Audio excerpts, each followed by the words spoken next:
Hey gang, welcome to Bugbears and Brews. My name's Brian, and today we are recapping the 34th encounter of our Tomb of Annihilation campaign. As we're doing that, I'm going to drink Trainwreck from Mountain Town Brewing Company. I've never actually had this, never even heard of the company until I bought this, and it's in Mount Pleasant, Michigan, so it's kind of surprising that I haven't heard of it, being it's a local thing. It's an amber ale with maple syrup and honey. Just sounded interesting on paper, so I figured why not give it a try. And as I was looking over the bottle a few minutes ago, I was absolutely surprised by seeing that this is, what, 8.2% ABV? So a lot heavier than I expected for an amber. But why not?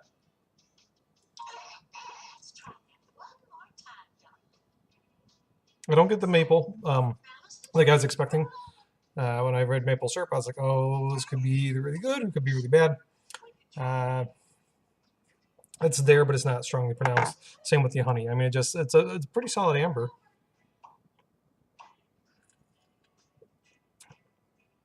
Yeah, but those flavors that you read on the bottle, they probably just use that to kick up the ABV, is my guess. Which is a lot of times what they do with like the syrups and the honeys and that kind of stuff. There.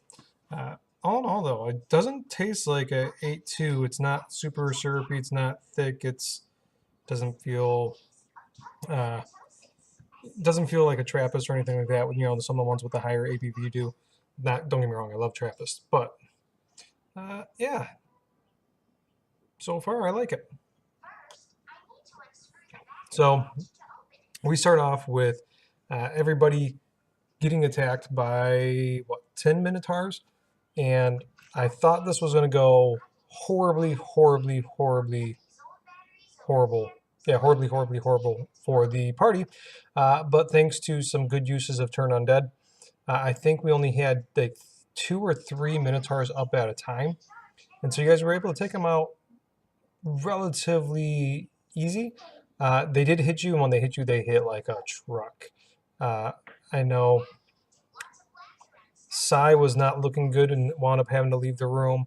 I believe Ildrix went down, not like he didn't actually go down, but he took a couple pretty serious hits there and wasn't looking the greatest either. But all in all, given what I thought we were walking into, especially given you guys were relatively tapped, I thought this was going to be a pretty nasty fight that was going to end it quickly for us. But it didn't, due to some pretty good, like I said, a lot of good CC there. Keeping things down worked out well. As this is going on, we have Mark's new character.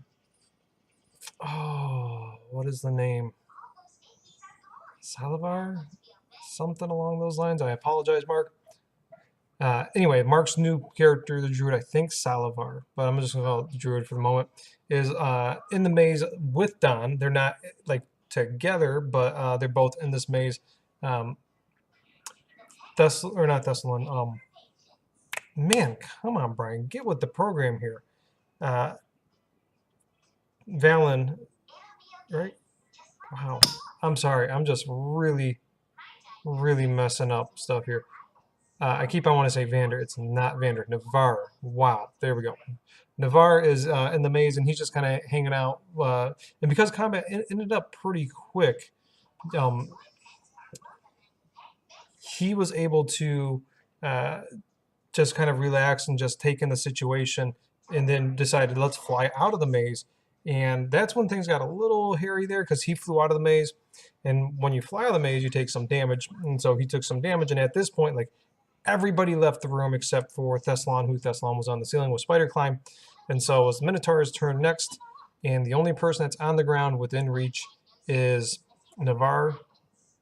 And so the Minotaur goes charging right at Navarre, hits him hard, and Navarre goes down. Yes, I'm talking to my computer, sweetheart. During the same time frame here, Salivar, the druid, he did a meld with stone. He was hiding from a minotaur within the maze. And I think my daughter's gonna yes, I'm talking to the computer. Go ahead, wave. Yeah. He melded with stone to hide from the Minotaur. Eventually, he said, "Screw it," turned into a bird and flew out as well. And because of the damage, doing a hawk, if I recall, because of the damage, when he left, he immediately turned into a wood elf when he escaped the maze. And then from there, uh, he did like a mass cure wounds and headed out. Everybody kind of got out safely. We did a little bit of minor RP about why is Salivar there. We kind of, I don't want to say we gave up on RP. We didn't, but as far as like, why is new random person here and why are they going to join you when you're in a mega dungeon where people are going to be constantly dying? We gave up, like, just let's not try to shoehorn stuff in here. Let's just say, oh, you're here, we're all friends, let's go. From here, though, since the party was all out and safe from harm, and the other Minotaurs were finally coming back to no longer being turned, the hallway leading up to you guys was a 5-foot hallway, and I gave you guys the fight from the rest of it here on out because you guys could easily just, what's the word I'm looking for here? Bottleneck them into the hallway, took them out without issue. We just, glossed over it like that. Because I didn't want to. We were already on that combat for like 2 hours, and that's way more than I expected to spend on that combat. Going back in to the tomb, or not the tomb, the maze. You guys were kind of figuring out who's going to head back in the maze. Leorn decided he's going to go into the maze, and as he went in, like immediately he went and got, I think it was the red key. And given that, he popped right back out. He's like, hey, I don't know why you guys have been in that maze so long. I got this key right here, and you guys figured out it's not hard because the sarcophagus is constantly changing colors. Put the red key in when the sarcophagus is red. Did that.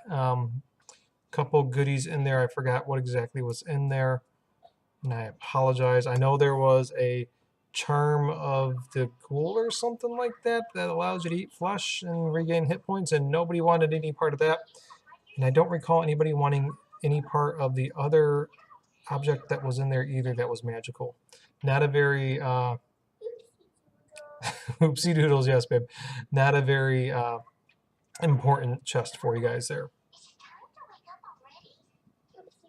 From there, you guys went down to this section of wall. You left that room, went down to the section of wall that had a picture of the 4 elements on it, and then somehow you guys figured out this is really a secret door, got that door up, and looked inside here, and there was this 10 by 10 room with a candle on the far side, and there's like this half-melted skeleton reaching up for the candle. And you guys are like, let's get that candle, but let's do this a little smartly. So a little mage hand action.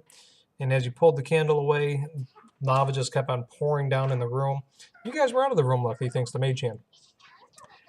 And Navarre, no, it wasn't Navarre. Leorin decided, screw it, I'm going to blow out the candle when you guys got to it. And when you guys blew it out, Leorin vanished, and he was then in a room with no air, but there was a Arakoa skeleton embedded into the wall, and after a couple seconds trying to figure out what's going on here, he thought like, hey, Arakoa's bird people, their wings or their bones are hollow, maybe I can get some air from there. Did that, and as soon as he sucked on the bone there, he teleported in the room full of all sorts of terracotta warriors. And there's cracked pottery all over the place, and he remembers seeing something about like the army sleeps in silence or something like that was one of Oserek's clues. So given that this is an army, he probably didn't want to make a whole lot of noise, given that, guessing that this is what this is tying in. I do enjoy ambers. Really don't. I'm kind of sad I don't taste the maple. I'm not a big maple syrup guy, but I would have liked to check that out. Would have been a little interesting. Okay, going on. So in the center of this room, there's a sarcophagus, and he's like, you know what? I'm not stepping on any of this pottery. He pops his wings, flies over there, and he goes to lift up the lid, and this music box starts chiming. At this point, back in the other, the main area with everybody else, Navarre goes ahead and gets the candle going again, and he blows it out and kind of runs through the same gamut that the orange just did, you know, going into the air room, or the suffocation room, I should say, lack of air room, and then heading into the next room. But he makes it into the next room right as Leorin's heading out, or shortly after Leorin headed out. Main thing is they weren't in the room at the same time. Not a bear. Stop scratching your butt.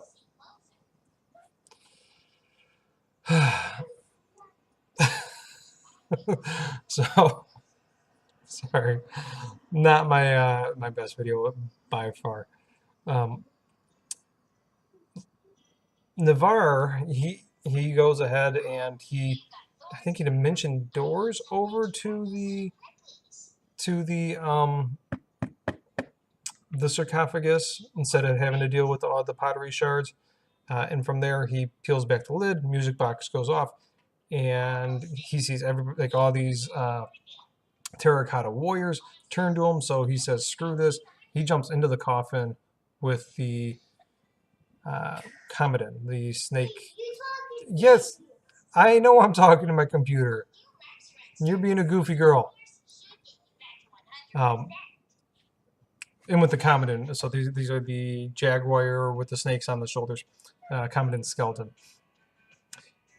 He takes a look, and these things are definitely coming for him. So I forget the spell. It's like a big AoE whirlwind that he can shoot lightning out from it as well. Due to some smart gameplay and a little bit of role play, while he did take several hits, he maintained concentration, and because of the damage he did beforehand and the damage that was done the next round, all these things broke. This here was me kind of giving him a little bit as a DM, because while the damage on the whirlwind, I think, was thunder or something like that, I treated it as bludgeoning, which these things were a little bit susceptible to bludgeoning damage, vulnerable, whatever you want to call it. Double damage, there we go. And so I gave it to him just because I thought it was a smart gameplay, and it was, nobody wanted to roll out 48 hits of Terracotta Warrior. That said, that's not quite where we left off, actually. So Navarre got out of there, returned to the group, and then that's where we left off. So he explained what happened there. This session, any session that's mostly combat is always kind of like for me. I know a couple people said they really liked it. That's great, because I want people to have fun. I know some other people like combat. Me, I think, as a DM, it's probably my weakest link, and especially just dealing with so many people. We had we were only down Aaron, so we had 16 entries in the combat with the Minotaurs, because we had 10 skeletal Minotaurs and 6 party members. It's just a lot, and it took a lot longer than I wanted. We also made executive decisions.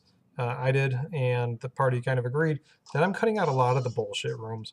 If there's rooms that don't have any reward, and they are just all risk for the sake of you trying to stick your head or your hand into some sort of trap to get it eaten off, we don't need that. It's not fun for anybody. We're all kind of, I don't want to say fed up with the mega dungeon, but we're ready to be done with it. We had a lot more fun with this campaign before we got into the tomb. Let's just say that. At least I know I did, and I feel a couple other people did as well.